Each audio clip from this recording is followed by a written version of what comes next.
Alpha Union. We're a Czech company with a strong global presence.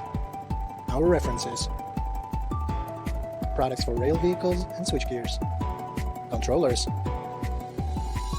couplers,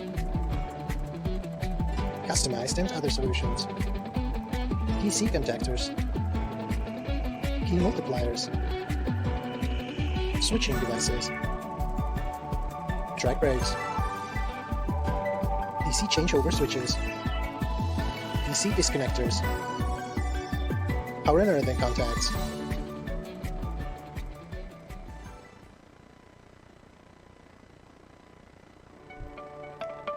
A Backroom orgulhosamente apresenta Remote Sentinel GP, a solução de monitoramento remoto da sua frota, com a tecnologia inovadora da Internet das Coisas para monitoramento remoto de locomotiva dieselétrica, elétrica e de bateria, trem, VLT e barca. Para termos uma visão geral, a TMV desenvolveu a plataforma inovadora de produtos Remote Sentinel modelo GP, Ground Performance, com o objetivo de permitir aos seus clientes otimizar a utilização de seus bens de capital, os quais são transporte de carga e passageiro. Isso nos permite monitorar remotamente dados atuais e históricos, como dado por localização de GPS, por data e hora de nível de combustível, megawatt-hora atual e viagem, velocidade do rodeio, temperatura, corrente, pressão, voltagem, uma linha de entrada analógica de sinal e 6 entradas digitais. Nessa topologia abrangente, podemos verificar alguns componentes, entre eles o monitoramento de combustível através do sensor de nível de combustível e o marcador lateral de combustível. Temos também o monitoramento megawatt-hora pelo painel de voltagem e pelo sensor de corrente. E complementando, podemos ter o acesso aos dados de combustível megawatt-hora remotamente. Apesar de estar tratando-se de equipamento de alta tecnologia, a sua instalação é muito fácil, como você pode ver nesse diagrama. Aqui temos o marcador de megawatt-hora e informação do nível de combustível, o painel de voltagem, o sensor de corrente, os 2 marcadores de combustível, um de cada lado da locomotiva, e o sensor de combustível. Ele trabalha de forma ultrassônica para determinar o nível de combustível no tanque. Agora vamos falar um pouco sobre o kit básico. O kit básico é formado pelos seguintes componentes: Molding Bullet Lights, antena de 2 bandas com montagem no teto, fonte de alimentação conversora DC-DC, display e controlador, display externo de combustível, sensor do nível de combustível, documentação que inclui descrição funcional, manual de instalação, checklist de comissionamento, manual do usuário e, claro, um suporte técnico de primeira linha. Você também pode selecionar os seguintes opcionais: sensor de corrente de 360 ou 1800 amperes, medidor de megawatt, medidor de tensão de 1200 ou 1600 volts no máximo, display externo extra de combustível em litros ou galões, sensor de temperatura de ar ou de líquido, sensor de pressão de 100 ou 200 psi, gerador de velocidade de rodeio de 20, 60 e 120 ppr. Vamos falar um pouco sobre monitoramento remoto. A plataforma web de monitoramento remoto, ou RHM, registra online e continuamente o desempenho de todos os sensores, via Internet das Coisas, com a visualização de dados atuais e históricos, por equipamento e ou da frota. Os dados são coletados por vários sensores pelo processador GP e encaminhado para a nuvem por meio de um modem, uma conexão Wi-Fi ou uma linha de celular 4G. Todas essas informações são coletadas pelo sistema RHM e podem ser visualizados remotamente, correlacionados à localização de GPS, dia e hora. A interface segura, baseada na web da TMV, permite que os seus clientes monitorizem o equipamento de qualquer computador ou dispositivo portátil. Carrega automaticamente todas as informações várias vezes por hora e envia registro de falhas para o servidor da web, em uma programação definida pelo cliente. Os alertas automáticos por e-mail podem ser configurados o envio quando ocorrem falhas, nível de disparo, eventos ou regiões de localização. Os dados estão disponíveis para serem exportados para análise, em formato .csv ou tabular, para uso na manutenção corretiva, preventiva ou preditiva. Se você ficou interessado por essa solução ou tem uma necessidade específica, não hesite em entrar em contato conosco. Nós somos representante de venda exclusivo da TMV para o Brasil. Ligue para nós, nosso telefone é 11 4506 3227, por e-mail contato@backroom.com.br e pelo nosso website www.backroom.com.br. Aguardamos seu contato. Muito obrigado. A TMV Backroom traz para você Automatic Engine Start Stop, dispositivo criado para economia de diesel e redução de emissão de poluentes. Esse dispositivo é capaz de desligar e ligar o motor da sua locomotiva automaticamente, gerar economia de combustível em até 50%, reduzir a emissão de poluentes na atmosfera e aumentar a vida útil da locomotiva. A TMV conta com mais de 70 sistemas autônomos instalados e centenas de sistemas Teco equipados com esse recurso como opcional. Projeto comprovado eficaz e seguro para aplicações ferroviárias. Retorno sobre investimento estimado em 9 meses. O tempo médio de instalação é de 48 horas. Opcionalmente, em conjunto com a plataforma web de monitoração remota, é possível obter uma visualização e controle a partir de um celular. Peça seu kit agora! Acesse o site www.backroom.com.br. TMV e Backroom traz para você economizador de bateria. O economizador de bateria elimina a inconveniência e perda de tempo no momento de dar partida na locomotiva a diesel porque as baterias estão descarregadas. Numa visão geral, o economizador de bateria é um temporizador útil que desliga todas as cargas não essenciais após 20 minutos de desligamento do motor. O kit de economia de bateria inclui um monitor e um contador de desconexão de bateria. Isso é tudo o que você precisa para evitar baterias mortas e inconvenientes, causado pelo descuido ou pelo uso desnecessário de cargas não essenciais. Também é útil para manter temporariamente as luzes da locomotiva ligadas após o desligamento do motor. Fácil e rápido de instalar, com a conexão de apenas 5 fios no total, para instalar o display controlador e para instalar o contador de desconexão de bateria. A TMV fornece o diagrama de fiação, assim também como o suporte técnico remoto. O tempo médio de instalação é de 3 horas. Ele é muito compacto. O display controlador mede apenas 102 por 89 por 102 mm. O peso, 816 gramas. O contador de desconexão de bateria mede 152 por 102 mm. Peso, 1,3 kg. O funcionamento é bem simples. Remove energia apenas de dispositivos elétricos não essenciais por meio do contador de desconexão de bateria. Permite que as luzes sejam temporariamente deixadas acesas para visibilidade, máximo de 20 minutos, a menos que a reinicialização do temporizador seja aplicada, após o motor ser desligado. O reset do cronômetro permite que a contagem regressiva do cronômetro seja redefinida para 20 minutos. Também há uma campainha audível em 10 minutos no ciclo de contagem regressiva de 20 minutos e 30 segundos antes que o cronômetro chegue a zero. Neste momento, o botão Time Reset acenderá. Pressionando-o, ganhará mais 20 minutos. Se o Time Reset não for pressionado nesse momento, a energia será cortada de cargas não essenciais e a vida útil da bateria será preservada. Numa visão geral do projeto, ele é comprovado eficaz e seguro para aplicações ferroviárias por diversos órgãos de regulamentação. Caso você deseje mais informações ou tenha um projeto específico, entre em contato conosco. Acesse o site www.backroom.com.br. Estamos aqui para tornar o seu projeto uma realidade. Olá! Agradecemos a sua audiência durante a 27ª Semana de Tecnologia Metroferroviária. Durante a nossa transmissão, será possível acompanhar algumas mensagens de parceiros da AEAMESP. A mensagem a seguir é da Associação Brasileira da Indústria Ferroviária, a ABFER. O porta-voz é o senhor Vicente Abate, presidente da entidade. Vicente Abate é engenheiro metalurgista, formado pela Escola de Engenharia Mauá, pós-graduado em tratamento termomecânico de metais pela Escola Politécnica da Universidade de São Paulo. Possui MBA em Marketing pela FGV-SP e Babson College, dos Estados Unidos, além da participação no Programa de Desenvolvimento de Executivos da Fundação Dom Cabral. Vamos acompanhar a mensagem da ABFER. Quero parabenizar a presidente da AEAMESP, Silvia Cristina, e toda a sua equipe pela realização da 27ª edição da Semana de Tecnologia Metroferroviária, no segundo ano em formato online, com todos os desafios que esse modelo traz tendo sido superados brilhantemente. Como nos anos anteriores, o evento traz altíssimo conteúdo tecnológico, com diversas inovações, cujo objetivo é de elevar o nível do transporte ferroviário de passageiros e de cargas no país.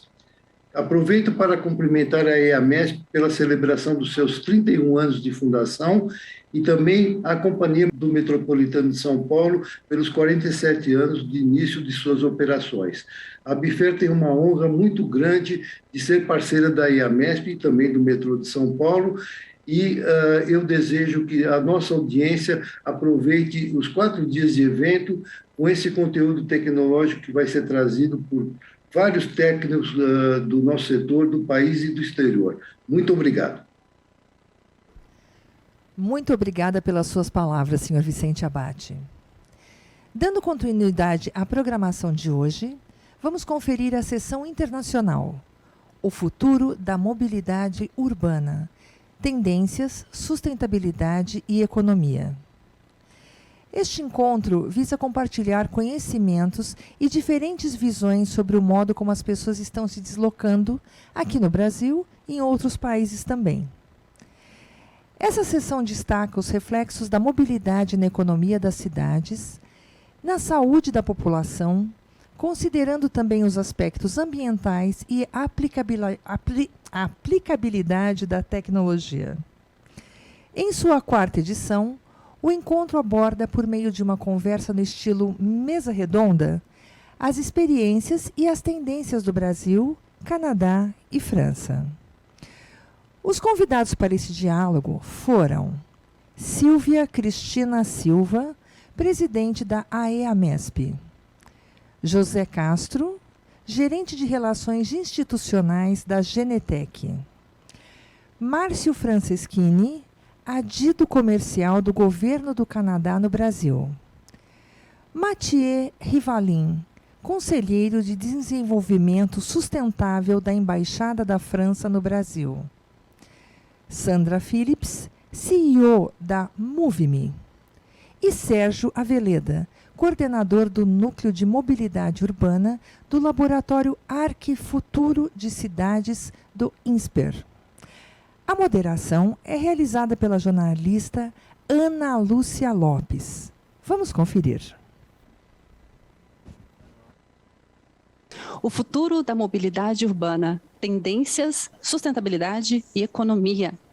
Esse é o tema da quarta sessão internacional organizada pela AEAMESP durante a 27ª Semana de Tecnologia Metroferroviária. Aqui na sala, vou trazer agora para dar um olá para todos vocês e começo pela presidente da AEAMESP, Silvia Cristina Silva. Olá, Silvia. Olá, sejam todos bem-vindos, como já disse a Ana, a mais uma sessão internacional que faz parte da 27ª Semana de Tecnologia Metroferroviária. Que tenhamos um tempo muito gostoso de conversa nessa mesa redonda. É bem esse sentido mesmo do nosso encontro hoje, Silvia, é uma conversa, um bate-papo sobre a mobilidade e o futuro. Aqui conosco também está o Sérgio Aveleda, que é coordenador do Núcleo de Mobilidade Urbana do Laboratório de Cidades INSPER Arquifuturo. Oi, Sérgio. Olá, Ana Lúcia, olá a todas e a todos, muito obrigado pela oportunidade de estar aqui, bom trabalho e boa sessão a todos. Mathieu Rivalin, conselheiro de Desenvolvimento Sustentável da Embaixada da França. Olá, Mathieu. Olá a todos, olá a todas. É um grande prazer para mim de participar dessa sessão de mesa redonda. Boa sessão a todos. Obrigado. Agora a gente vai para um bloco do Canadá. Nós estamos aqui conosco a Sandra Phillips, CEO do MoveMe. Oi, Sandra. Hello. Thank you for having me join this South American panel and dial in from Vancouver, Canada. Seja bem-vinda. José Castro, gerente de Relações Institucionais da Genetec. Olá, Ana, demais participantes. Uma honra para mim estar aqui com vocês hoje. Tenho certeza que vamos ter uma sessão bem agradável.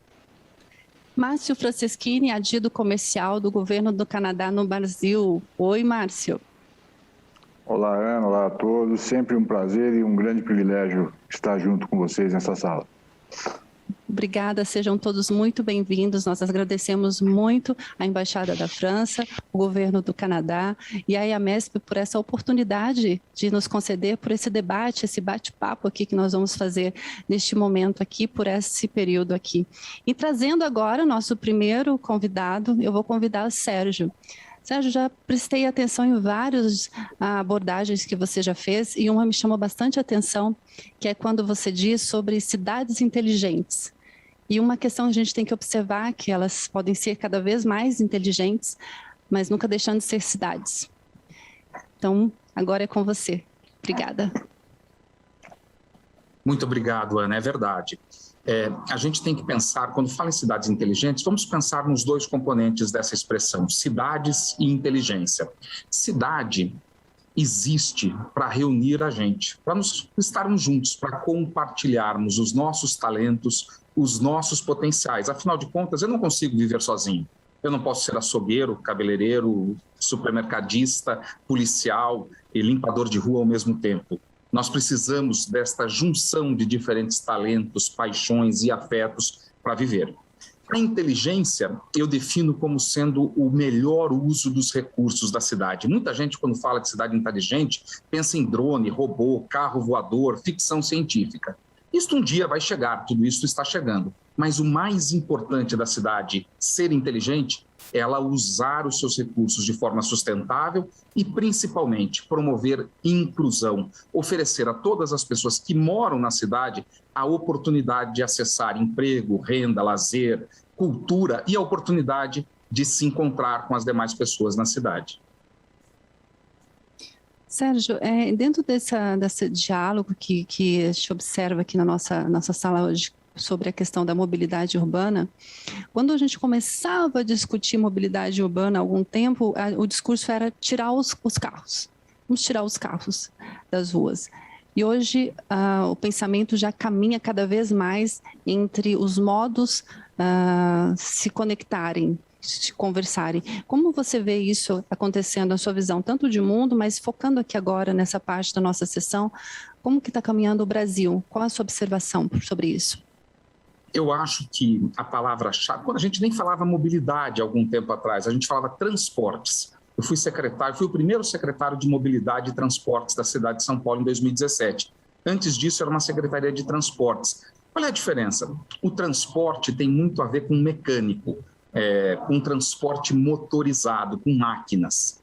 A ideia de mobilidade já vem a ideia da caminhada, da mobilidade ativa, do ser humano ser capaz de se mover pelas suas próprias pernas. E com a crise de sustentabilidade, com a ameaça que a gente tem sobre o planeta, com as mudanças climáticas e com o uso exagerado dos recursos, mais do que nunca a ideia de sustentabilidade permeou a ideia de mobilidade.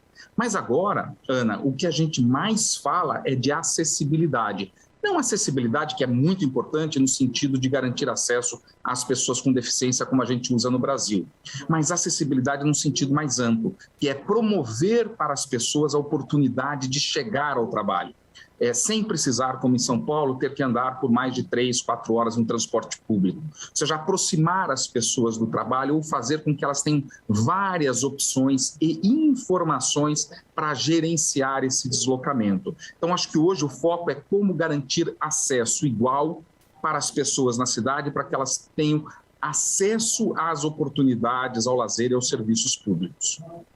Como que o Brasil, você percebe que nós podemos caminhar com tantos profissionais competentes que a gente tem no nosso país, com essa questão de engenharias, políticas públicas, se a gente observa, por exemplo, um centro que tem toda a infraestrutura, mas que à noite está abandonado, e a gente vê também uma periferia, uma população que demora 3 horas para se deslocar ali no seu dia a dia, e é comum você conversar com a população do dia a dia, e o brasileiro nos grandes centros falar exatamente isso, são 3 horas por dia. Se uma pessoa trabalha aí de segunda a sexta, são 15 horas por semana, já se foram 2 dias úteis aí só dentro de se locomovendo. Olha, Ana, se eu costumo dizer uma frase, eu repito sempre porque eu acho que ela faz uma boa ilustração. Uma cidade que tem problemas de mobilidade, que uma pessoa leva 3 horas para chegar ao trabalho, e tem muitos engarrafamentos ou muitos mortos no trânsito, linhas de metrô congestionadas, é como um paciente doente com febre. Nós sabemos que tem uma doença que não é a febre. A cidade que tem problemas de mobilidade, isso é a febre. O grande problema está no desenho urbano desta cidade. Por isso que não adianta tentar resolver a doença só tratando o sintoma. Ou seja, não adianta oferecer só mais linhas de metrô para um lugar que já está congestionado, porque essas linhas serão entupidas rapidamente. É preciso trabalhar soluções de mobilidade com soluções de planejamento urbano, dar usos diferentes para os bairros, buscar vocações para desenvolver centralidades econômicas fora desse centro. Falando de São Paulo, a gente vê assim, a oportunidade de emprego está no Jardins, está na Faria Lima, está na Berrini, está no centro de São Paulo, na Avenida Paulista. Mas as pessoas estão morando cada vez mais longe. Nós precisamos levar estas ofertas de emprego, diluí-las ao longo de toda a cidade para a gente reduzir a necessidade e o tempo de deslocamento. Então, você foi no ponto. É preciso integrar engenharia, arquitetura e planejamento urbano, mercado imobiliário, soluções de mobilidade, a sociedade civil juntos para construir. E um desafio fundamental é ocupar o centro. O centro tem toda a infraestrutura, tem toda a rede de saúde, educação e transporte, e a gente precisa encontrar um caminho para transformar o nosso centro parecido com o das cidades europeias, onde as pessoas também vivem, também exercem as suas atividades ao mesmo tempo em que vivem naquele lugar. Quando se pensa em cidades, não dá para pensar, né, que não seja relacionamentos, né, a proximidade. E é isso que as pessoas buscam nas cidades, é se relacionar também, e eu trazendo para o nosso tema da nossa sessão hoje aqui, que é tendência, sustentabilidade e economia, as pessoas buscam isso na cidade, o que está sendo tendência naquela cidade. Então, eu vou buscar ali me colocar profissionalmente, vou buscar ali a questão econômica e essa visão sustentável que a gente tem da cidade, buscar essa aproximação. Só que essa jornada, né, da mobilidade que poderia colocar essa aproximação, necessita aí a questão da tecnologia, da conectividade, para que esse ganho de tempo, de fato, venha agregar aí nessa conectividade que as cidades possibilitam quando vem proporcionar essa aproximação entre as pessoas. Elas querem estar próximas, mas elas não querem perder tempo, elas não querem ficar numa fila esperando, elas não querem ficar em pé também. Tem tudo isso para se observar e considerar quando você fala também dessa acessibilidade aí, quando você aprofunda nisso, né? Exatamente, Ana Lúcia. E a tecnologia, ela pode ser uma grande aliada.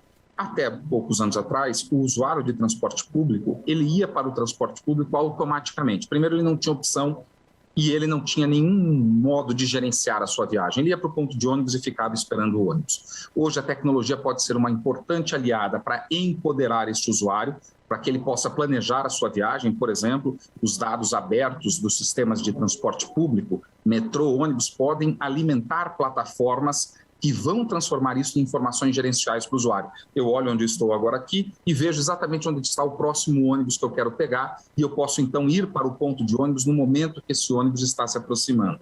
Ou então eu posso integrar diferentes modos de transporte através de tecnologia. Bicicletas compartilhadas junto com o metrô, junto com o ônibus, junto com o trem, carros compartilhados, tudo isso tem que integrar um único ecossistema. E é preciso ter uma visão pública para que, primeiro, esses sistemas não sejam canibais uns sobre os outros, não tenham uma competição, eles sejam cooperativos. E, segundo, assegurar a qualidade, a abertura de dados para que plataformas privadas ou públicas possam compartilhar esses dados, transformando em gerenciamento da viagem pelo usuário.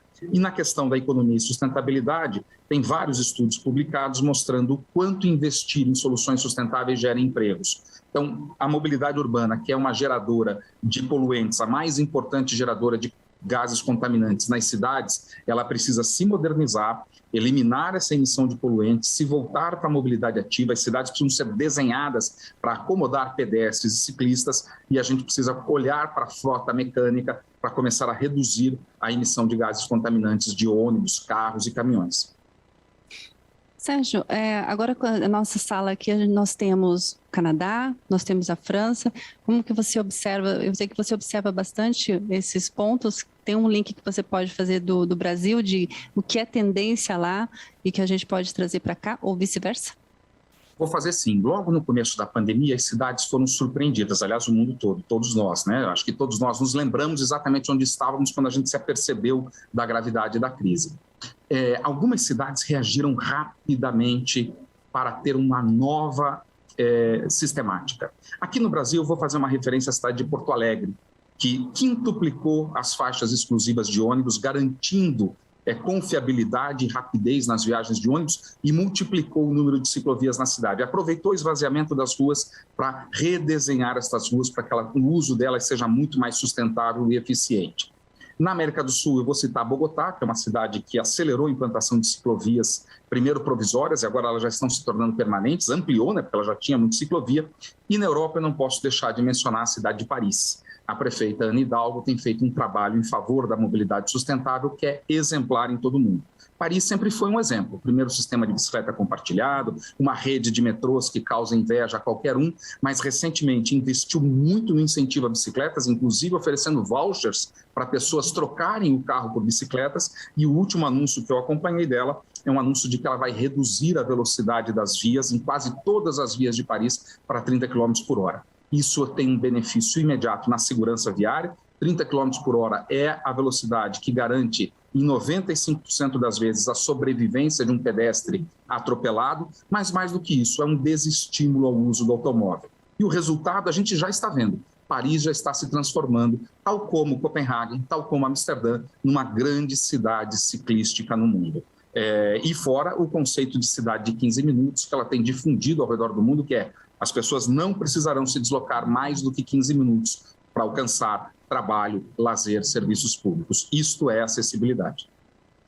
Aqui no Brasil também temos um exemplo que podemos citar, como Porto Alegre, né, se comportou nessa pandemia. Pode ser uma referência também à aplicação dessa parte, né, de bikes. Eu penso que sim. Outras cidades já vinham fazendo um bom trabalho em termos de bicicleta, São Paulo, Rio de Janeiro, Fortaleza, mas Porto Alegre ela teve a audácia de aproveitar as ruas vazias e multiplicar faixas de ônibus e bicicletas. E começou uma discussão que, num primeiro momento, foi derrotada na Câmara Municipal, mas teve a coragem de começar uma discussão de novas fontes de financiamento do transporte público. Porque, Ana Lúcia, a gente está enfrentando uma crise em todo o mundo de sustentabilidade do transporte público. Caiu o número de passageiros. Nós precisamos mobilizar os governos em todos os níveis para entender que transporte público é estratégico e não é correto que só quem financie seja o usuário. O transporte público gera externalidades positivas para toda a sociedade. É preciso mobilizar os governos e a sociedade para entender que, tal como saúde e educação, o transporte público também precisa de fontes de financiamento, que não sejam apenas os bolsos dos usuários. Sérgio, você já teve experiência de liderança na frente do transporte sobre trilhos. Numa situação como a que nós vivemos hoje, que a questão da aglomeração sempre é considerada ali, e o metrô perdendo, como você citou, o número de usuários ali. Como fazer essa comunicação? Se ele disser, vem para o metrô, pode ter uma interpretação, vem aglomerar. E ao mesmo tempo, entende como que lidaria essa comunicação, porque tem que equilibrar o vem para o metrô, é um transporte sustentável, em todos os aspectos é inteligente. No Brasil, o metrô de São Paulo, vamos respeitar, né, o trabalho que é feito por todos aqui em São Paulo, extremamente limpas as estações, extremamente educados os profissionais, uma preocupação de fato com o usuário, e quando se fizer um marketing desse estilo, pode ser associado com aglomerar. Se você estivesse ali na condição disso, quais os primeiros pensamentos que você colocaria de como fazer essa comunicação de algo que não pode deixar de ser feito, e também tem uma questão, todos esses aspectos que tem que considerar também sociais e de saúde? Eu acho, Ana Lúcia, que nós tivemos uma boa experiência em geral nos sistemas de transporte público e em particular no metrô e na CPTM em São Paulo. Primeiro, tomar todos os cuidados sanitários, quer dizer, garantir que todos os passageiros e usuários e empregados estarão de máscaras. Segundo, garantir acesso ao álcool em gel para lavar as mãos, sanitizar os carros de metrô, as estações, para garantir os protocolos sanitários serem cumpridos. Segundo, é importante observar que vários lugares do mundo estudaram o risco de contaminação dentro dos transportes públicos. Desde que observados os cuidados sanitários, não há paper ou conclusão mostrando que é um lugar de risco. Eu me sinto muito mais inseguro num restaurante que as pessoas estão sem máscara do que andando, eu tenho andado de transporte público em São Paulo, onde rigorosamente nunca vi ninguém sem máscara no sistema de transporte, qual seja o metrô, CPTM ou ônibus.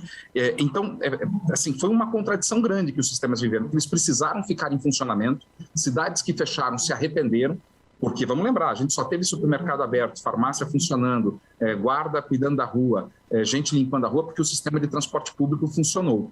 Então, ele era essencial manter funcionando. Onde foi possível aumentar a oferta para diluir a demanda, foi possível. O metrô de São Paulo não tem como aumentar a oferta, ele já opera na sua capacidade máxima. Mas eu quero registrar, a questão da pandemia nós estamos superando, acho que nós vamos vacinar e vamos virar esta página, se tudo der certo, brevemente. Mas foi uma lição importante e quero registrar, acho que os sistemas de transporte em geral no mundo reagiram bem. Eles foram rápidos em criar os protocolos sanitários, foram rápidos em gerenciar a situação dos seus empregados e, volto a dizer, eu não conheço nenhum paper que mostre que o sistema de transporte público foi um ponto de disseminação do vírus grave, importante e relevante. Muito importante essa informação, Sérgio, essa observação, sim. E o momento que você esteve na frente dos trilhos e outros cargos que você ocupou também aqui em São Paulo, tem aquele assim, especial, aqueles especiais que você fala, poxa, eu me orgulho de ter feito parte desse trabalho. Quais são? Não, você tem bastante, eu brinco que são bastante filhos que a gente deixou nesses 20 anos trabalhando com mobilidade urbana. Eu acho que a linha 4 amarela do metrô de São Paulo, que eu participei da licitação e da gestão do contrato das obras e da PPP, a modernização do sistema de metrô de São Paulo, a compra dos trens novos em 2007 foi um marco muito importante. Quando eu tive a oportunidade de estar na CPTM, a modernização completa da CPTM que a gente levou à frente, a melhoria da qualidade de serviço, a ciclovia do Rio Pinheiros. Depois, uma decisão que eu participei dela, que me custou muito caro do ponto de vista pessoal, mas da qual eu não me arrependo um milímetro, que foi ter tido a coragem de tocar as obras da linha 5, e quando eu hoje olho na linha 5 eu me emociono, porque ver esta linha servindo a 700, 800 mil pessoas por dia, quando quase todos e tudo eram contra a implantação da linha, me dá muito orgulho de ter estado lá. Mas eu tenho muito orgulho, aqui eu aproveito a presença das minhas amigas e meus amigos metroviários e ferroviários, de dizer que fiz parte e me considero até hoje parte dessa família de técnicos, técnicas, abnegados e abnegadas, gente da melhor competência e profissionalismo que toca o sistema de transporte sobre trilhos na região metropolitana de São Paulo. Sérgio, muito obrigada. Eu sei que o seu tempo é super concorrido assim na sua agenda, então a gente vai continuar aqui na nossa sessão e fique à vontade para estar aqui conosco e de repente se for acionado aí, a gente compreende muito bem. Eu agradeço, muito obrigado. Dentro de toda essa abordagem que você fez, você citou bastante aí a referência de Paris. Então, eu vou fazer o gancho já e convidar o Mathieu para ele fazer aí um bate-papo aqui com a gente, explicar por esses 10 minutinhos todo esse trabalho que você tem assumido como conselheiro de desenvolvimento sustentável. Olha, Mathieu, o tema do seu cargo com o tema da nossa sessão casou. Então, que você possa apresentar aqui para a gente sobre essa visão. E muito obrigada mais uma vez à Embaixada da França.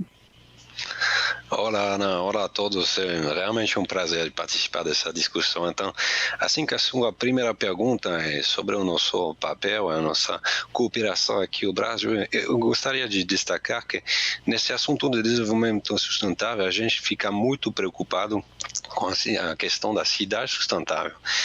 Hoje a nossa sessão ela é focada na mobilidade urbana, no transporte.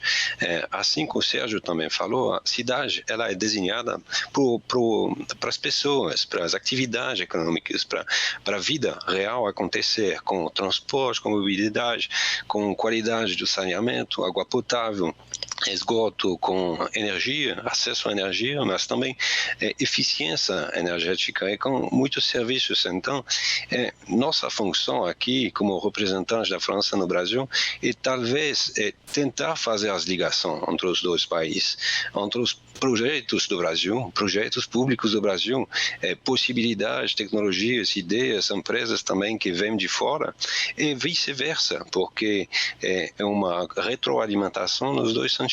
Então, muito feliz de participar. Eu acho que tem boas ideias no Brasil, tem também na França, tem que favorecer o encontro. E isso mais ou menos o nosso papel aqui com vocês. E o que você tem observado que você pode trazer para a gente, o que tem sido tendência lá, que você pode apresentar aqui para a gente? Boa, Ana. Eu gostaria de começar a destacar vários assuntos. Talvez vai levar também várias perguntas para vocês. Mas eu acho realmente que o mundo, o Brasil, mas o resto do mundo também, está exatamente nesse momento vivendo 3 transições muito importantes. Uma primeira das 3 transições, com certeza, é uma transição socioeconômica e de saúde. Por causa dessa pandemia que todo mundo está sofrendo já em 1 ano e meio, tem muitos pensamentos de como deveria ser a cidade sustentável amanhã, que vai ser a evolução da mobilidade urbana. Então, realmente tem uma transição pesada nesse assunto socioeconômico e saúde ligado à pandemia. Segunda transição, ela é sustentável, ela é ecológica, ela é energética. Acabou de sair o novo relatório do IPCC que demonstrou mais uma vez que temos que acelerar na luta contra as mudanças climáticas, acelerar na proteção do meio ambiente, acelerar na proteção da sua saúde humana também. Então essa segunda transição é fundamental também. E terceira transição, ela é digital, todo mundo sabe. as tecnologias digitais estão desenvolvendo cada vez mais no serviço também do usuário, no serviço das empresas, no serviço das nossas atividades. Então é importante destacar. E se você faz a pergunta sobre o que aprendemos lá em Paris, ou na região de Paris, na França, sobre, por exemplo, nessa primeira transição de saúde e socioeconômica ligada à pandemia. Eu gostaria de destacar que a importância de observar a situação, de criar observatórios de mobilidade, porque por uma transição tão pesada, tão complexa, é muito difícil imaginar o que poderia ser o futuro. Então, nesses momentos, é fundamental ter observação, ter dado do passado, ter análise do presente, ter análise e previsão de que poderia ser o futuro. Na região de Paris, tem um observatório assim, Observatório da Mobilidade da região Île-de-France, que abrange mais ou menos 12 milhões de pessoas. Esse observatório, ele existe desde o ano 2007. São muitos dados, muitos parceiros que colaboraram no crescimento desse observatório. E esse foi fundamental também na pandemia, porque ajuda a gente a observar, entender, fazer simulação, tentar ver o que poderia ser o impacto no sistema de mobilidade. Foram muitos estudos conduzidos, um delas, com certeza, tem limitação, mas demonstrou que, a verdade, o uso do transporte público, a demanda, vai continuar a crescer no futuro. Ela estava crescendo nos 10 últimos anos. Vai ter uma caída, sim, depois da pandemia, não vamos retornar diretamente para o nível de demanda que já era. Vamos cair, mas não tanto, de 3% para 6% com certas hipóteses, mas depois o transporte público vai continuar a crescer. E isso também é uma boa novidade, porque favorecer essa transição de transporte individual para transporte coletivo também favorece o meio ambiente. Mathieu, a última vez que eu estive na IAMESP, eu tive uma curiosidade de ficar sobre o viaduto ali que sai do metrô Paraíso, e fiquei observando os carros da Avenida 23, que passa bem próximo ali. E é muito comum observar um carro, uma pessoa, um carro, uma pessoa. Dentro dessa tendência que a gente está discutindo, você observa que esse aspecto de tendência também será, lá no seu país, de carros compartilhados e carros elétricos estão numa velocidade maior agora? Ou também tem observado isso, um carro, uma pessoa? Como que está isso por lá? Sim, interessante a sua pergunta, Ana, porque leva também algumas boas ideias do lado de cá e do lado de lá. Antes de cheguei em São Paulo, na verdade, alguns meses atrás, no outubro de 2020. Eu não conhecia tanto essa ideia do rodízio das placas, que dependendo do dia, como vocês sabem, talvez não pode usar o seu veículo. Vão ser outros países, outras cidades também que vão ter políticas públicas com o mesmo objetivo, de controlar a mobilidade individual, motorizada e individual. Por exemplo, lá também existem políticas públicas que vão favorecer, a verdade, as pessoas que não vão dirigir os carros sozinhos. Então, quem está com pessoas no carro, levando colegas de trabalho no carro, vai poder usar uma faixa do meio de transporte diferenciada, tipo a faixa do táxi ou do ônibus que a gente conhece em São Paulo, para favorecer o deslocamento coletivo. Mas, mais uma vez, eu quero fortalecer essa ideia que a gente tem que trabalhar ainda mais nesse contexto da pandemia, com a transição do transporte motorizado individual para transporte público e transporte coletivo, com uma boa integração em todos os tipos de transporte, assim como o Sérgio falou, o metrô, o ônibus, o VLT, a bicicleta, o deslocamento a pé, eles não são concorrentes, eles são componentes de um sistema de mobilidade integrado, e cada um tem o seu papel, com um nível de carga, de demanda diferente, com tempo diferente, mas também a cidade tem que acolher esses vários modos. Ela tem que providenciar as integrações possíveis. São pequenas ideias que podem mudar muita coisa.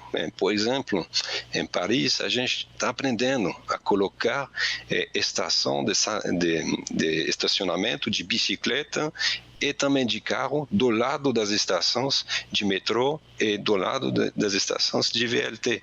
Porque sem não estar do lado, a verdade, perde o fluxo, perde a fluidez e a experiência do usuário não funciona legal. Então, essas integrações são fundamentais para deixar uma cidade mais agradável a viver. Mathieu, muito obrigada pela sua contribuição aqui conosco. Daqui a pouquinho a gente vai participar da nossa roda aqui. E eu vou convidar agora a Sandra Phillips, que é CEO do MoveMe. Sandra, conta pra gente, vamos começar com você então esse bloco agora sobre o Canadá. Qual é a sua experiência com o MoveMe aí na sua região, no seu país, em Vancouver, e como que você já está observando que ele pode ser aplicado aqui na América Latina? Seja bem-vinda. Muito obrigada, Ana. Talvez, antes de responder a sua pergunta, eu quero dar uma ideia. Eu venho realmente da ideia de mobilidade compartilhada, que nem vocês, nós estamos da mesma opinião. O MoveMe está baseado em Vancouver, e nós estamos lidando com projetos que lidam justamente com compartilhamento de formas menores de transporte. E, se me permitirem, eu vou utilizar a definição do SEI nos Estados Unidos, que é justamente que é o compartilhamento de veículos, por qualquer forma que seja, quando o usuário precisa. Tem que ser realmente acesso a pedido, em vez de você ter que pedir com muita antecipação. Nós fazemos esse trabalho por dois motivos, a principal sendo que nós queremos tirar as pessoas do veículo de uso individual, e eu acho que o Brasil é muito parecido nesse ponto com a nossa região. Nós somos muito intensivos em torno do uso dos carros individuais, toda a estrutura foi criada assim, nós temos redes muito grandes na cidade que tornam fácil se deslocar de um lado para outro de carro, e com a população que cresceu, isso já não é tão fácil quanto no passado, mas isso também cria muitas emissões, e nós todos sabemos, então, como isso é um problema, e nós precisamos, então, tirar as pessoas de seus carros individuais. Eu acredito muito, então, realmente na mobilidade compartilhada, junto também com o transporte público. Eu acho que faz parte, é uma peça do quebra-cabeças, porque usa os recursos de uma maneira mais sustentável, isso dá uma escolha às pessoas. Digamos que seja um dia bonito aqui em Vancouver, nós temos realmente um sistema muito bom de bicicletas compartilhadas. No verão é muito bonito o tempo, nós temos realmente uma infraestrutura de bicicletas, e todo mundo pega bicicletas elétricas. Vem o inverno, começa a chover, chove muito, e as pessoas, é claro, já não querem compartilhar bicicletas. E nós temos um sistema realmente que ainda tem muito bom de carros compartilhados, com 2.500 carros, mais ou menos, um terço de nossa população, mais ou menos incluindo 220 mil pessoas, fazem parte de um programa de compartilhamento de carros, e as pessoas passam para os carros.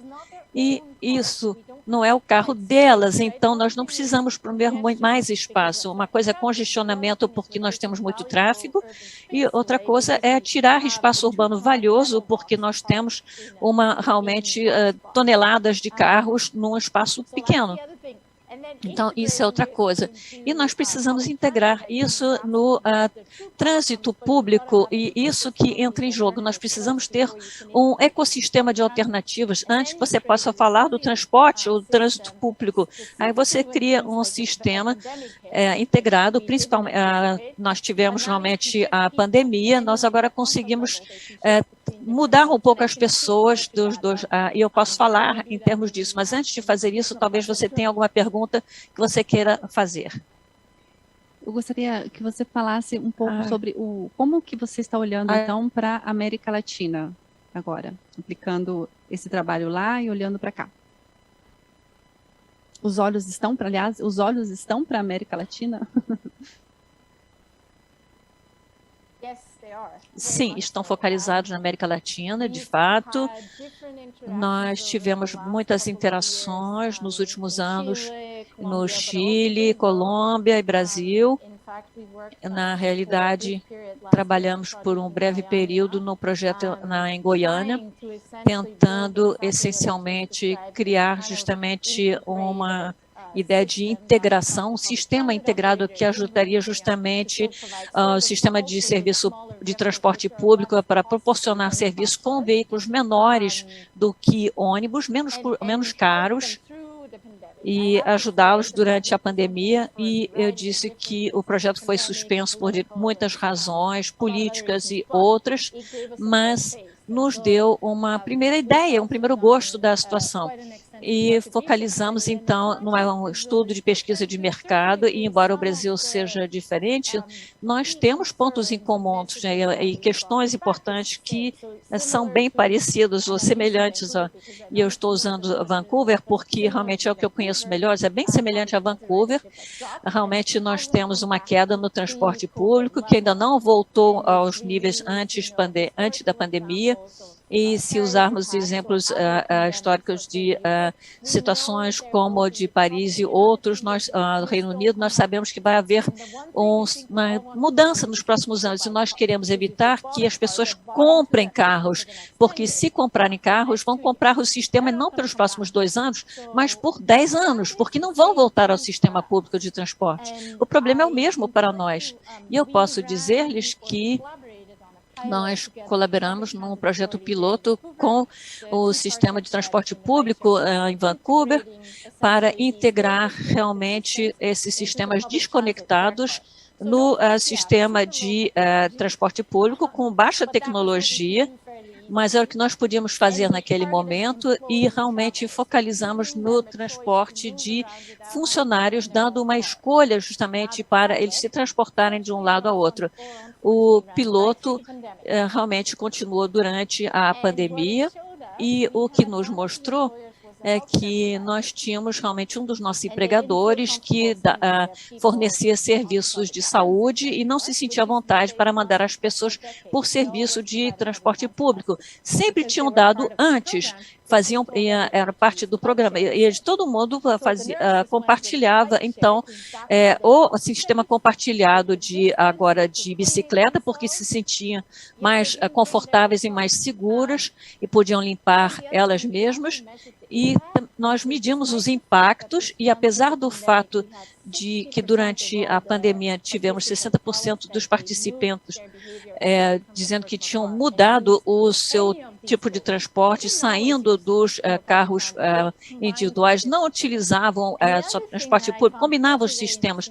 Uma coisa que eu achei muito interessante é que 1/3 das pessoas tentaram um novo modo de transporte, ou nunca tinham tentado bicicletas, ou também outros sistemas. Eles resolveram tentar porque acharam mais fácil. Eles tinham um carro que funcionava para tudo, e eles eram pagos no final do mês. Eles tinham um cartão de transporte, em vez de ter que pagar diversos modos de transporte, eles tinham um cartão de transporte que funcionava para diversos modais. Eu acho, então, que há algo a ser dito.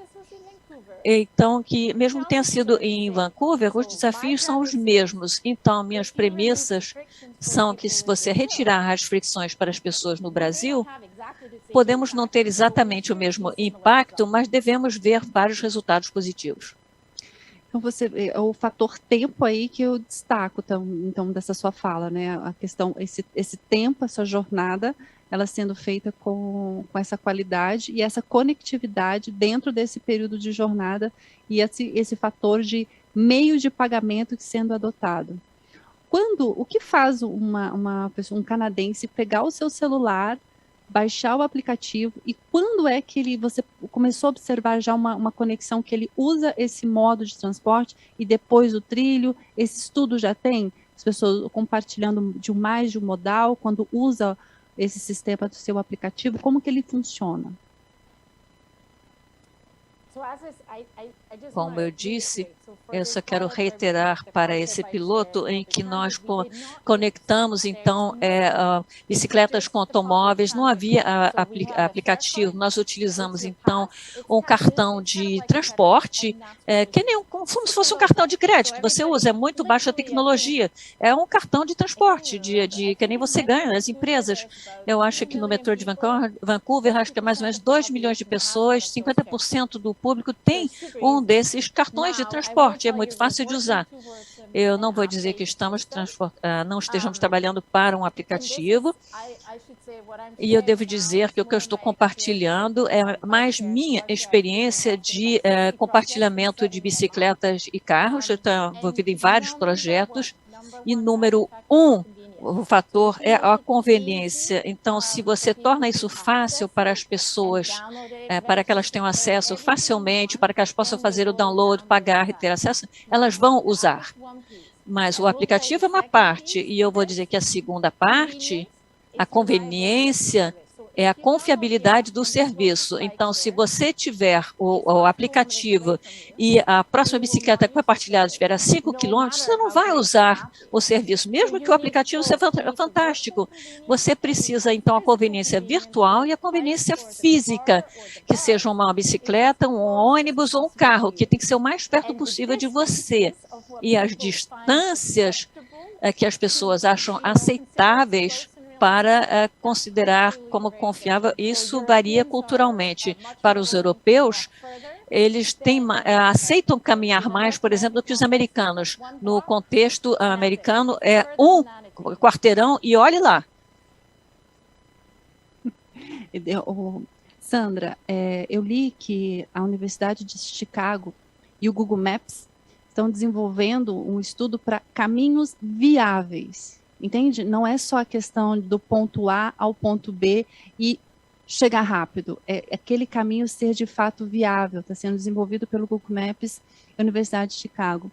Então, essa questão da tecnologia sendo aplicada e esse fator de qualidade que você ressalta e de que o usuário, se funciona e se ganha o meu tempo e se tem segurança, a população vai, o usuário aplica aquilo, não?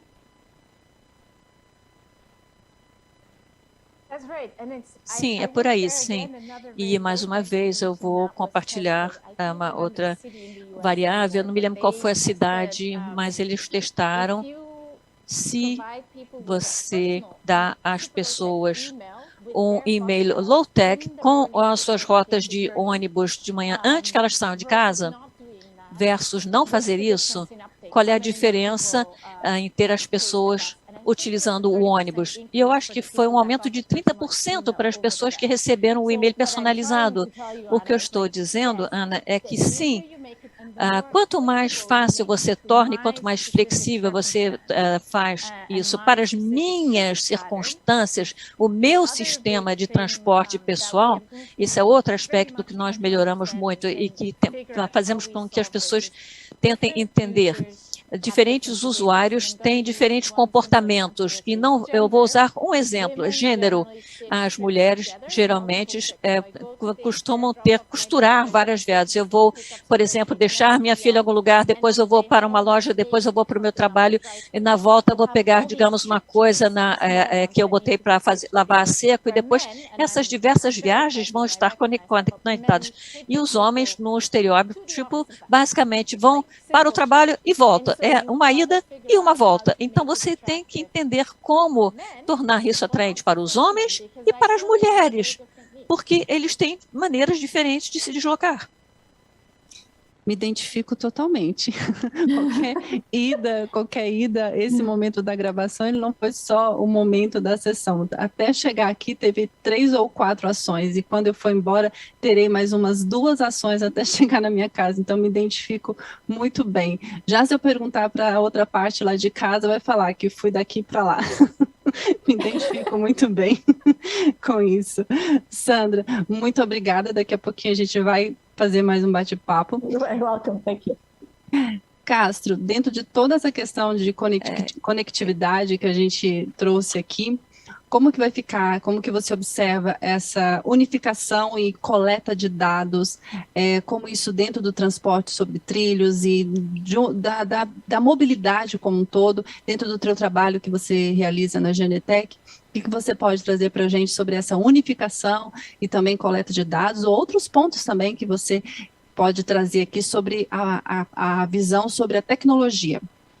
Muito obrigada. Ana, muito interessante isso, porque hoje, dentro do contexto de organizações de maneira geral, um desafio comum a todas essas organizações é a questão da gestão e, principalmente, da comunicação entre diferentes áreas, entre os diferentes departamentos e agentes que trabalham em prol de uma causa comum. Quando a gente pensa no contexto de um município, de uma cidade, essa situação e essa falta de comunicação entre diferentes frentes de trabalho, muitas vezes ela é agravada, né?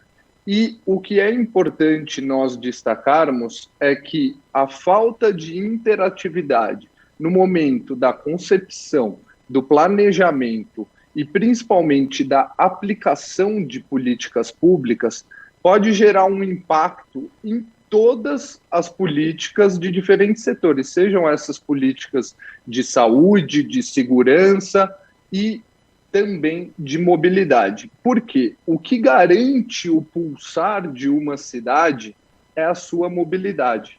O contexto urbano depende da possibilidade de diferentes agentes, diferentes organizações, instituições poderem circular para executarem determinadas ações. E o que nós temos observado aí, atuando em mais de 13 mil cidades ao redor do mundo, quando pensamos em tecnologia, é que o ponto até mencionado pelo Sérgio, a tecnologia é fundamental, mas ela não pode ser uma concha de retalhos. Ela não pode ser composta por diferentes sistemas que têm diferentes realidades e não interagem com todos os dispositivos que compõem o contexto urbano.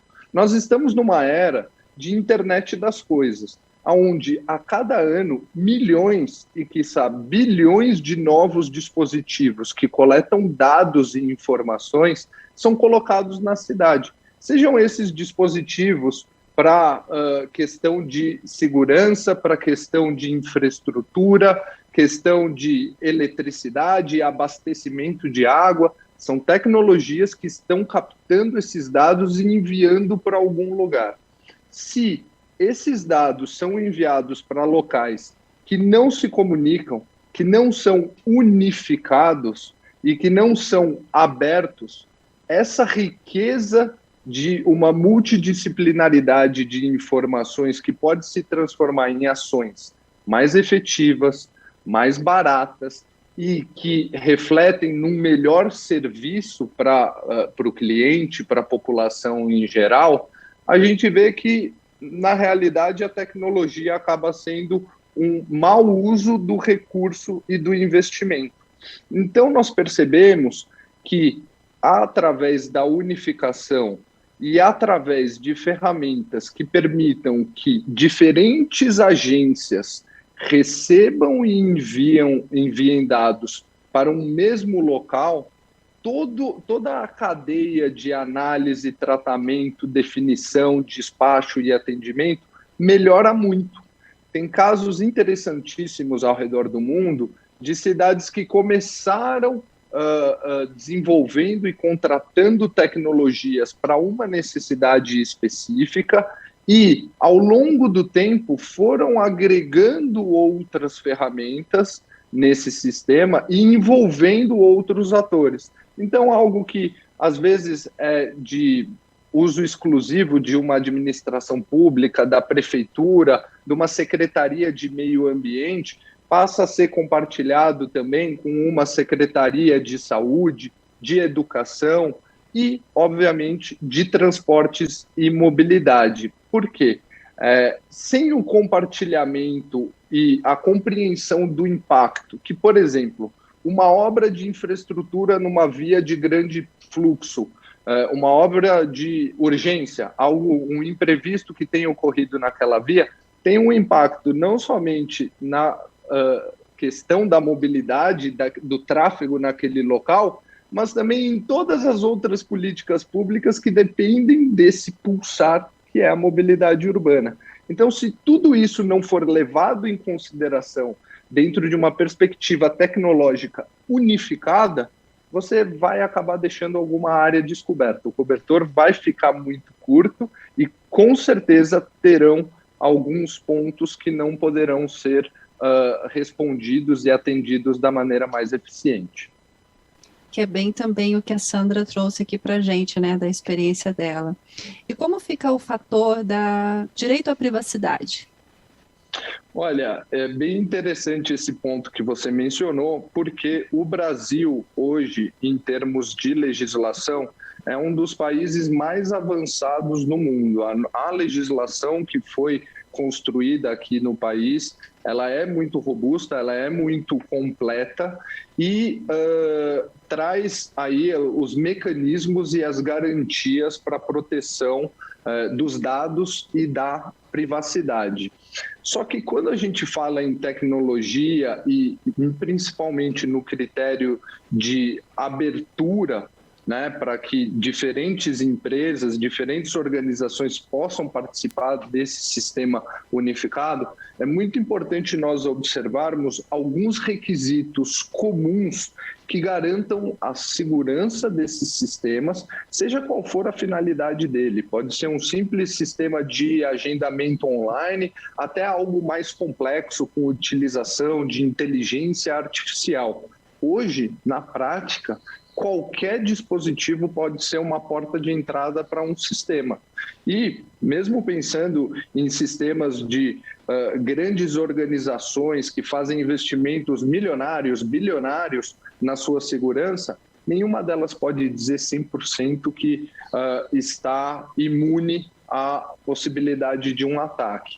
Então, nesse processo de unificação e de tecnologia aberta, a sociedade, e aí dentro também de um contexto de sustentabilidade, do ESG, passa a cada vez mais exigir das companhias desenvolvedoras de tecnologia os protocolos e recursos que garantam que os seus dados que vão circular, e isso é bom, as pessoas elas têm acesso a cada dia novos serviços por conta desses dados que passam a ser compartilhados. Mas elas têm que ter a certeza de que essas empresas estão fazendo sempre o que há de melhor para proteger esses dados e, principalmente, reagindo da maneira esperada. Quando a gente fala em proteção de dados, em tecnologia, muito do que é visto é como as empresas reagem a um eventual ataque, a um eventual vazamento de dados. Então, é interessante verificar esse movimento que dentro de contextos urbanos, cada vez mais trabalhando com tecnologia, cada vez mais compartilhando informações, o próprio cidadão já começa a ter essa exigência, né? E exigências que se estendem a todas as empresas e todas as tecnologias que hoje compõem esses sistemas urbanos mais amplos, né? Até exigências que vão, de acordo, vão corresponder com os valores defendidos por aquela pessoa, né? Será que essa empresa, dentro do seu território ou nos países onde ela está presente, tem uma atuação que condiz com os meus valores?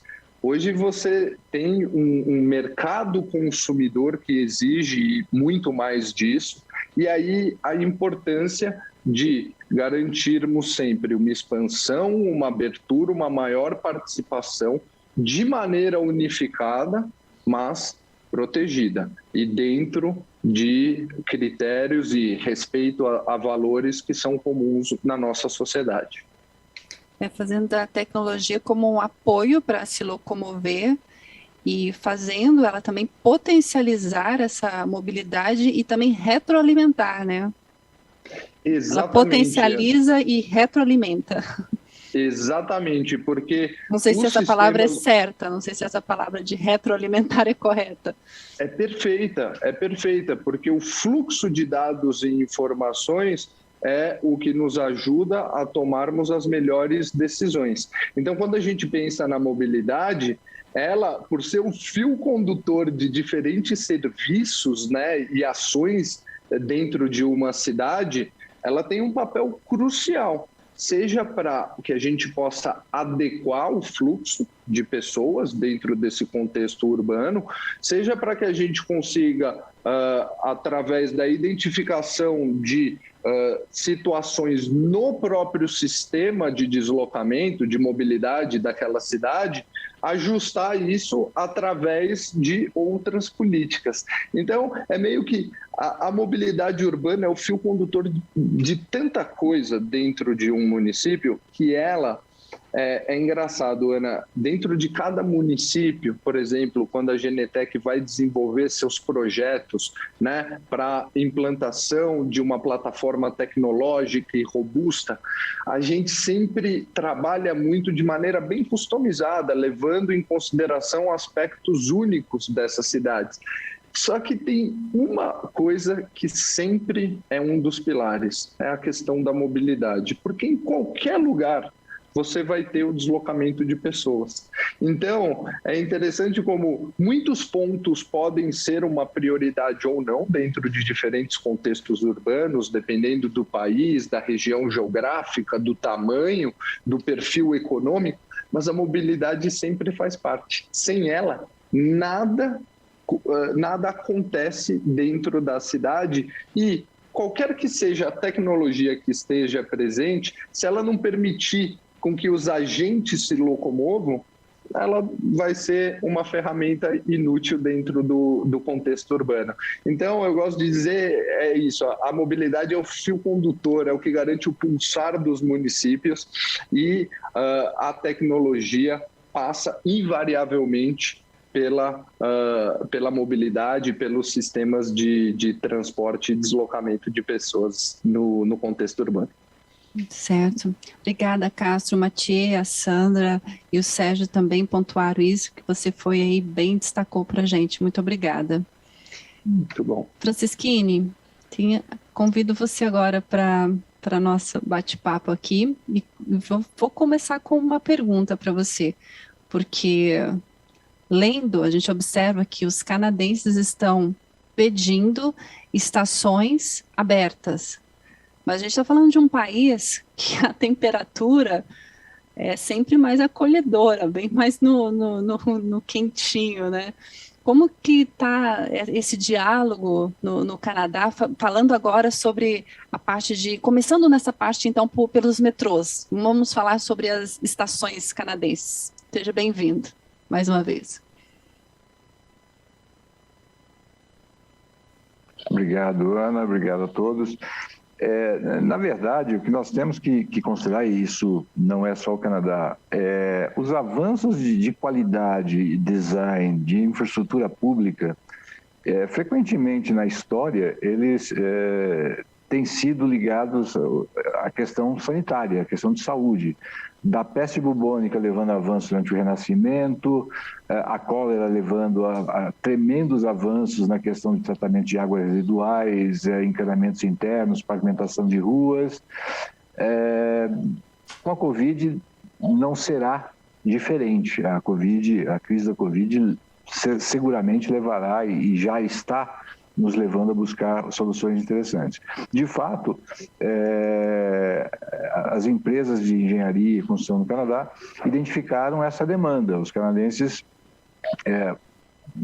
buscando soluções mais abertas, mais arejadas e tudo mais, com o desafio, obviamente, como a própria Sandra falou, assim, no verão é fantástico, mas aí chove, faz frio e tudo mais. O que nós devemos observar nos próximos anos é uma mudança de como e um avanço também de como essa arquitetura das estações de trânsito urbano, de maneira geral, vão se dar. Né?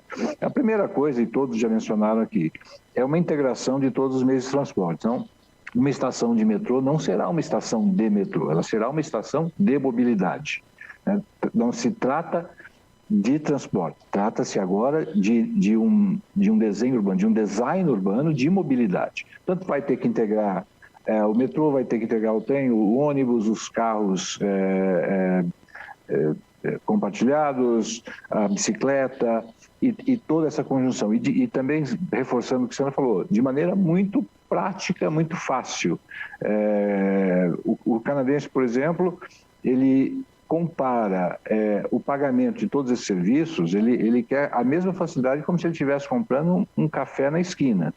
E aí, de novo, o que a Sandra coloca, com uma solução low-tech, que é um único cartão, se você puder pagar por tudo isso, é o que as pessoas esperam. Elas não querem pagar essas diferentes modalidades em diferentes formas e na hora, e um com cartão, o outro tem que comprar e tudo mais. Isso, por si só, já exige uma mudança de arquitetura, né? E uma mudança de tecnologia e tudo mais.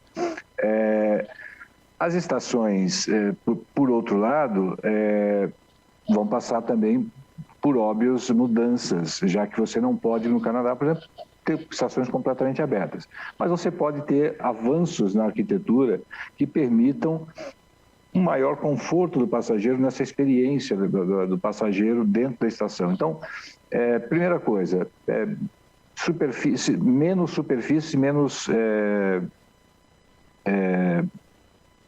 bloqueios onde o passageiro tenha que tocar. Então, nós vemos isso em algumas estações de São Paulo que foram sendo expandidas, por exemplo, que você tem catracas que são liberadas, porque já não são mais parte, mas que estão lá.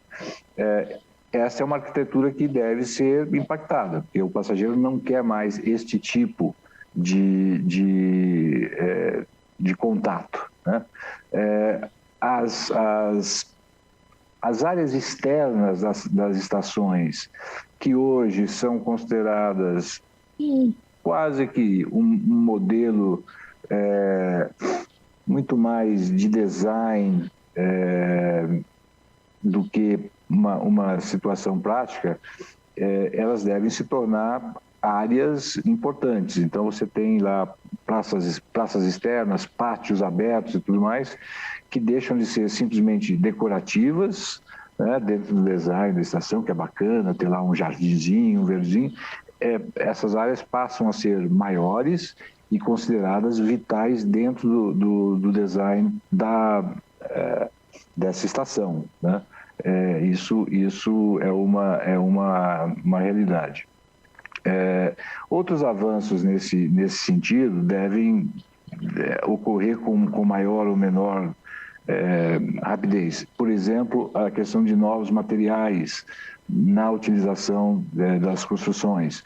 Nós já estamos vendo o desenvolvimento de novos materiais que permitem uma limpeza mais facilitada, ou já são autolimpantes, escadas rolantes que são autolimpantes, experiências interessantes. Então, outro impacto importante que Covid vai trazer na questão da arquitetura e que, de certa forma, por questões até climáticas, nós temos visto que a discussão no Canadá está um pouquinho mais adiantada do que no Brasil. Aqui, o clima permite uma certa liberalidade na questão da arquitetura, né? Arquiteturas mais abertas.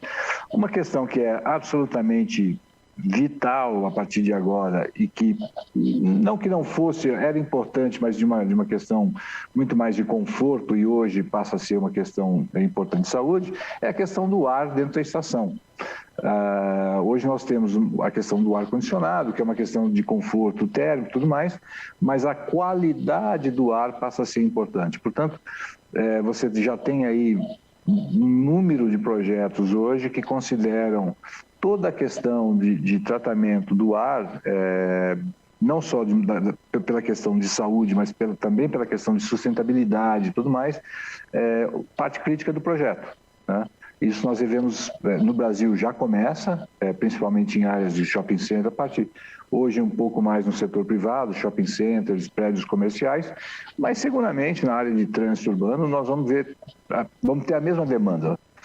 O mesmo passageiro que está lá, o mesmo cliente do trânsito urbano é o cliente do shopping, é o cliente do escritório. Então, seguramente vai impactar bastante. A outra coisa que deve mudar também radicalmente como parte desse novo desenho arquitetônico e de design, é a própria comunicação, tanto visual como auditiva, das estações. De maneira que você possa comunicar muito mais facilmente e em uma futura crise que todos concordam haverá, você possa manter um grau de comunicação bastante efetivo com os passageiros em termos de fluxo, redução de fluxo, o trem que parou, enfim, toda essa questão. Então, hoje, essa comunicação ela não é ruim, mas ela é mecânica, avisos esporádicos, enfim, avisos do trem, passa a ser um contexto de comunicação efetiva. Então, enfim, algumas mudanças que se pode prever aí e que nós temos visto que já estão acontecendo em maior ou menor velocidade em países como o Canadá. O tema da Semana de Tecnologia desse ano, a 27ª, é Trilhos para um Futuro Sustentável. Então, esse sustentável se aplica intensamente, né, Márcio? Totalmente. A estação ela não está independente, não é uma unidade independente da cidade, ela é parte integral de um sistema comunitário. A estação ela tem que ser sustentável, tanto do ponto de vista econômico, obviamente, mas também ela tem que gerar qualidade de vida e manter a qualidade de vida e saúde do usuário de uma forma que o usuário cada vez exige mais, ou seja, o grau de exigência de um usuário do metrô hoje é infinitamente maior do que nos anos 70. Nos anos 70, como o Sérgio falou, a pessoa simplesmente ia para o ponto de ônibus e acabou. Esperava lá, passava um ônibus, o que viesse entrava. Hoje esse passageiro ele tem demandas, ele quer o ar-condicionado, ele quer segurança de saúde, todos esses itens que remetem à sustentabilidade. Você não pode ter uma estação de metrô, uma estação de trem doente, essencialmente, né? com baixa qualidade de ar, com um fluxo de passageiros que não seja planejado de maneira a reduzir o contato, a promover o fácil acesso e tudo mais. Então, acessibilidade, sustentabilidade e saúde caminham junto. Obrigada, Márcio. Vamos começar agora a nossa roda. E, como todos os anos, não vamos perder o costume, né? Você puxa a primeira pergunta, Márcio Franceschini. Eu estava observando o Sérgio já saiu. Ele avisou a gente que precisava. Eu tenho uma pergunta tanto para a Sandra como para o Mathieu. Do ponto de vista do usuário do sistema de transporte público de classe média,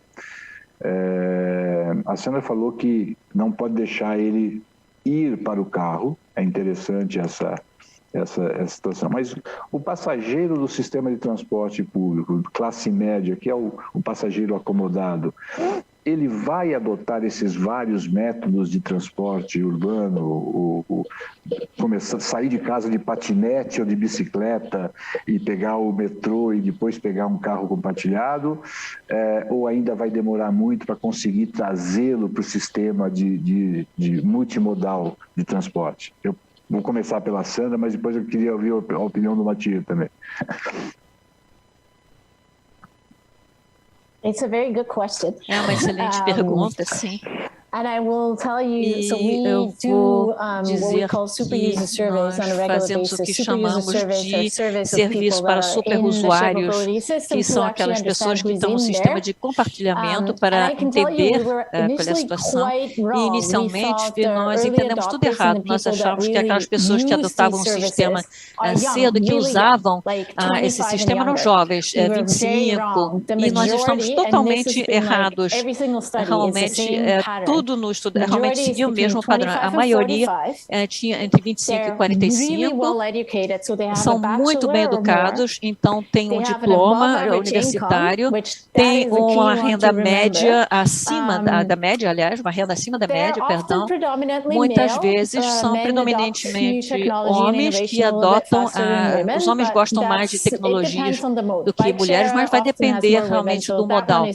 As mulheres, por exemplo, gostam muito de bicicleta, vai depender muito, e a maioria dos passageiros tem um trabalho em tempo integral. O que eu estou tentando dizer é que nós capturamos a classe média, mas dentro de uma faixa etária. Porque você precisa de ter uma certa renda, porque, de um modo geral, o compartilhamento, sabe, compartilhamento de bicicletas, scooters ou carro, geralmente é mais caro do que um cartão de transporte público, por exemplo, que normalmente recebe subsídios. Então, isso tem que fazer parte, tem que ser usado o desafio é fazer usado de uma forma regular, mas nós acabamos sempre perdendo alguns grupos durante alguns anos. Por exemplo, as famílias, de repente, aí, quando entra a família, fica um pouco mais compartilhado. Mesmo quando é compartilhamento de carro, eu tenho um bom exemplo. Eu era convencida que eu nunca ia ter um carro e nós acabamos tendo um carro agora porque nós temos uma menina de 2 anos e você não consegue cadeirinha de carro em carro compartilhado e eu quero ter segurança para ela. Então, você perde famílias o tempo inteiro e você tem realmente dificuldades em conseguir as pessoas de mais de 45 adotando esses sistemas. E eu faço parte de um grupo de cidadãos sênior tentando entender o que torna isso mais desafiador para isso. E eu acho que realmente há aspectos como, por exemplo, e vamos voltar à discussão de tecnologia. Você pode tornar isso fácil, mas se estiver em aplicativos diferentes, numa certa faixa etária, há uma queda, porque as pessoas não querem fazer o download de aplicativos e muitas vezes também tem a questão da privacidade. Nós falamos disso, o José falou isso, você tem que dar dados e você não sabe muito bem quem está pegando seus dados, quem é essa empresa que está pegando seus dados, e essa preocupação aumenta acima dos 45 anos. Então, se nós resolvemos tudo, como conseguir embarcar todo mundo no sistema? Não, mas estamos vendo melhor como realmente botar pessoas de classe média no sistema por enquanto. E os franceses, classe média, vão adotar? Gostei, Márcio. Gostei da pergunta. Eu gostei também de algumas respostas que já foram feitas para a Sandra, porque realmente eu acho que são várias situações na vida. O exemplo da Sandra com a família, tem que tomar conta das crianças, é um bom exemplo. De vez em quando desvia um pouco o uso dos modos de transporte. Gostaria também de falar de um jeito bem claro que nosso propósito não é de tirar os carros pessoais do sistema, porque tem certo uso para isso. Não todo uso, mas tem certo uso, tem certo interesse. Mas eu não estou confiante no seu ponto também, Márcio, porque transporte, quando a gente lembra, é sempre uma questão de tempo, de conforto, de custo e de estresse. Essa é a melhor opção pelo meio coletivo, pelo transporte coletivo. Realmente acredito, observo também na região de Paris, que mesmo essas pessoas de mais 45 anos de idade, como descreveu a Sandra, mesmo as pessoas de classe média, vão também para esse caminho. Gostaria foi bem colocado também na mesa redonda que para a experiência do passageiro, do usuário ser confortável, tem que ter os dois sistemas, sistema físico e sistema digital. Na região de Paris, agora tem uma iniciativa muito interessante. Vai mudar para um programa que se chama Liberty Mais. E a verdade, essa é a solução, é a parte digital. Ela não é tão ligada com a app, ela é ligada com o bilhete de transporte, o meio de pagar. E a verdade, agora a solução ela é pay as you go. Você não vai pagar por jornada, você não vai ter que pensar quais são as várias jornadas que você vai fazer e pensar quanto vai custar. Você simplesmente vai ter uma carta ou vai ter até o seu celular, porque no 2022, o final de 2022, vai funcionar com o celular, tanto Apple como Android, mas depois o usuário, ele entra no sistema de transporte, ele sai, ele entra várias vezes no dia, na semana, no mês, e no final do mês, o sistema ele vai otimizar, a verdade, as tarefas, os bilhetes que foram usados, dependendo do uso real, para minimizar o custo. E isso também simplifica muito a vida do passageiro. Quando a infraestrutura física já está parcialmente existente, muito importante trabalhar nessa parte digital. Então, isso é também o caso da região de Paris. Ainda tem que desenvolver a parte física, mas nesse assunto digital, eu acho que esse programa Liberty+, que funciona com o standard Calypso, que é um open standard, um seguro, confortável, vai ajudar a dar fluidez nessa experiência do passageiro, mesmo para classe média, mesmo para mais que 45 anos, com certeza.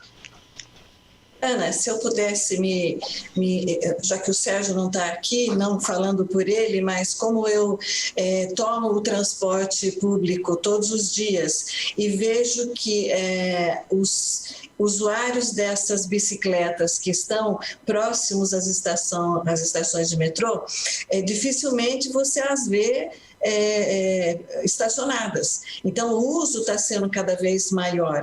Elas são destravadas pelo celular e acredito que a tendência é cada vez mais que nós tenhamos esses estacionamentos de bicicletas, ainda que privados. Acredito que nós tenhamos que ter a iniciativa do poder público que amplie essa oferta para os usuários, porque nós percebemos que elas só não são usadas mais porque nós não temos uma infraestrutura que possibilite tê-las em todas as estações ou, quiçá, na maior parte das estações. Nós hoje pecamos porque temos pouca oferta.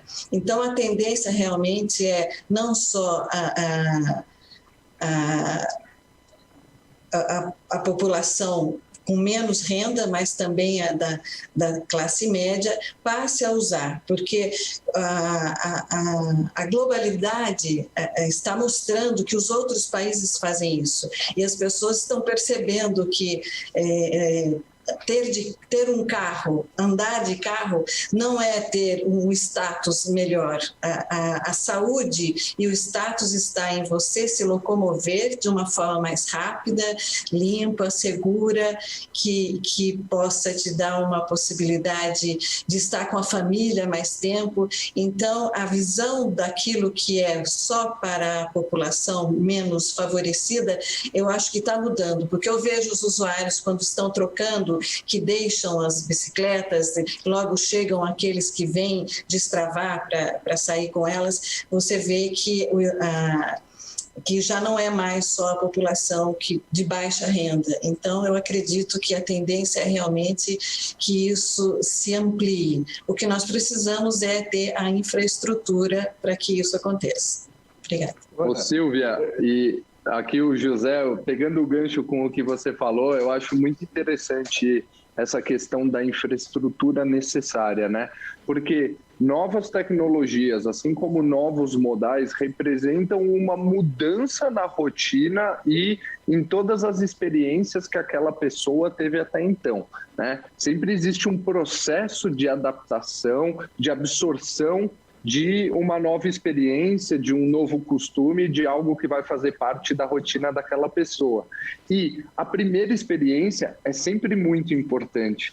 Por isso, até voltando e fazendo o gancho, da importância dessa interconectividade entre diferentes agentes e diferentes políticas para garantir que quando a gente for conseguir trazer aquele como o Márcio perguntou, né, aquele cidadão de classe média abandonar algo que ele sempre esteve acostumado a sua vida inteira, que essa primeira experiência já seja muito positiva, porque aí, além da gente garantir essa pessoa, a gente conquista um replicador, né? Então, eu achei muito interessante essa sua fala. José, eu vou pegar uma frase, uma palavra sua, que foi experiência. Quando a discussão de mobilidade urbana, né, como a gente está tratando aqui o futuro da mobilidade urbana, era muito a questão de por que eu vou utilizar aquele modo de transporte? Porque eu vou encurtar o tempo, vou chegar mais rápido. Hoje, quando você conversa com quem realmente está ali no dia a dia do transporte público e na mobilidade, não é só o fator encurtar tempo, é o fator também ganhar tempo. E qual é a diferença, Ana? É a mesma coisa, encurtar o tempo, ganhar tempo. Não, porque encurtar tempo eu estou falando só de números, de relógio. Ganhar tempo eu estou falando que aquele período valeu a pena. Então, a tecnologia entra nesse ponto aí, que é a jornada. Esse usuário, ele está cada vez mais conectado e essa jornada do ir e vir tem essa experiência que foi a palavra que você trouxe aí, que eu faço o gancho agora. Com certeza, Ana. Eu acho que é essa perspectiva que faz parte da experiência.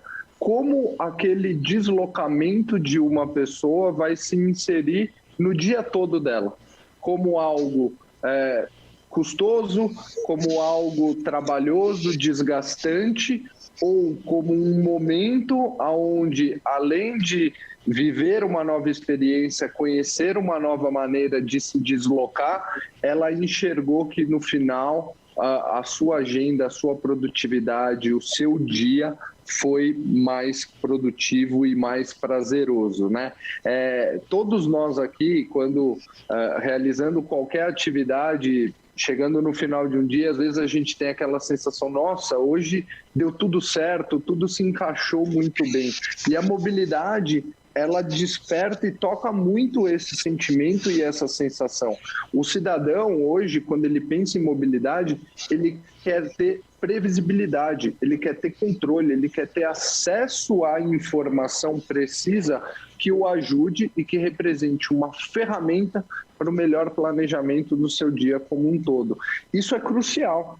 E até voltando na questão de troca de dados e de informações.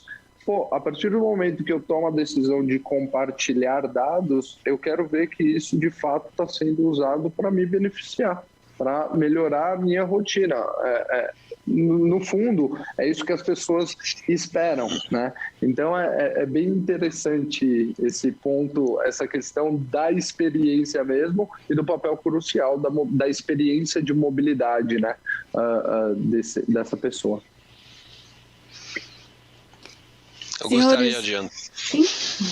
Eu gostaria de entrar na discussão, eu acho também bem interessante.